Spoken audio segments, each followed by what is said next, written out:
सच्चाइयां, सच हो रही है वो बातें जरूर देखिए। महाभारत के समय की बात है। पांचों पांडवों ने भगवान श्री कृष्ण से कलयुग के बारे में चर्चा की और कलयुग के बारे में विस्तार से पूछा और जानने की इच्छा जाहिर की कि कलयुग में मनुष्य कैसा होगा, उसके विचार कैसे होंगे और उसे मोक्ष कैसे प्राप्त होगा। इन्हीं प्रश्नों का उत्तर देने के लिए भगवान श्री कृष्ण कहते हैं, तुम पांचों भाई वन में जाओ और जो कुछ भी दिखे वह आकर मुझे बताओ, मैं तुम्हें उसका प्रभाव बताऊंगा। पांचों भाई वन में गए। युधिष्ठिर महाराज ने देखा कि किसी हाथी की 2 सूंड हैं। यह देखकर आश्चर्य का पार न रहा। अर्जुन दूसरी दिशा में गए। वहां उन्होंने देखा कि कोई पक्षी है, उसके पंखों पर वैद की ऋचाएं लिखी हुई है, पर वह पक्षी मुर्दे का मांस खा रहा है। यह भी आश्चर्य है।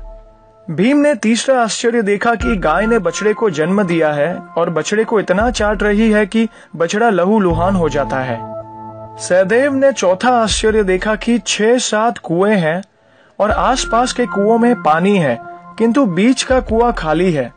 बीच का कुआं गहरा है, फिर भी पानी नहीं है। पांचवें भाई नकुल ने भी एक अद्भुत आश्चर्य देखा कि एक पहाड़ के ऊपर से एक बड़ी शिला लुढ़कती लुढ़कती आती है और कितने ही वृक्षों से टकराती है, पर उन वृक्षों के तने उसे रोक न सके। कितनी ही अन्य शिलाओं के साथ टकराई, पर वह भी रोक न सकी।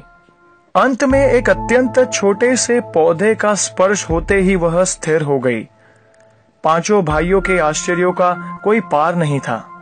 शाम को वे श्री कृष्ण के पास गए और अपने अलग अलग दृश्यों का वर्णन किया।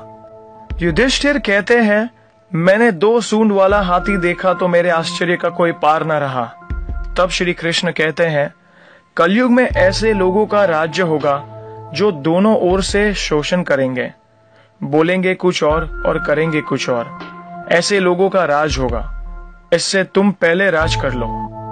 अर्जुन ने आश्चर्य देखा कि पक्षी के पंखों पर वैद की ऋचाएं लिखी हुई है और पक्षी मुर्दे का मांस खा रहा है।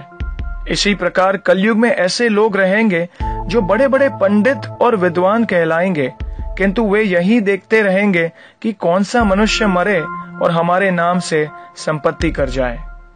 संस्था के व्यक्ति विचारेंगे कि कौन सा मनुष्य मरे और संस्था हमारे नाम को हो जाए।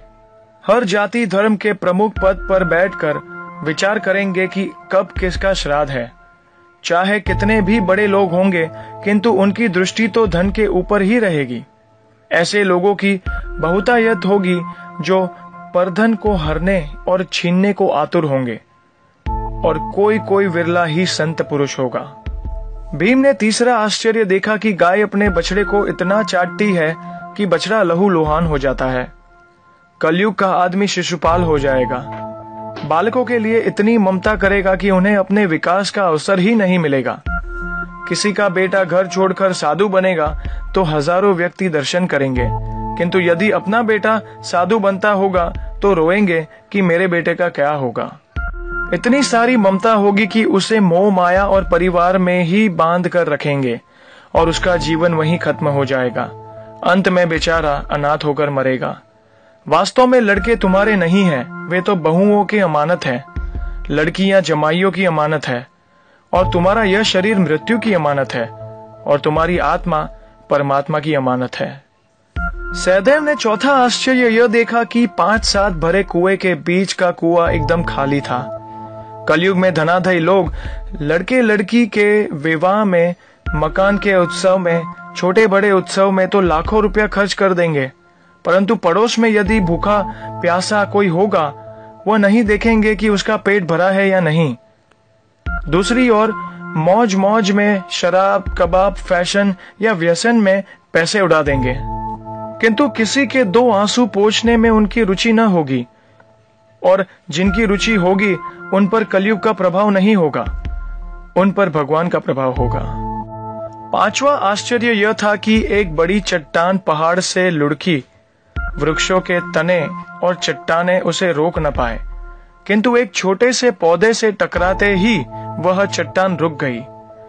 कलयुग में मानव का मन नीचे गिरेगा, उसका जीवन पतित होगा।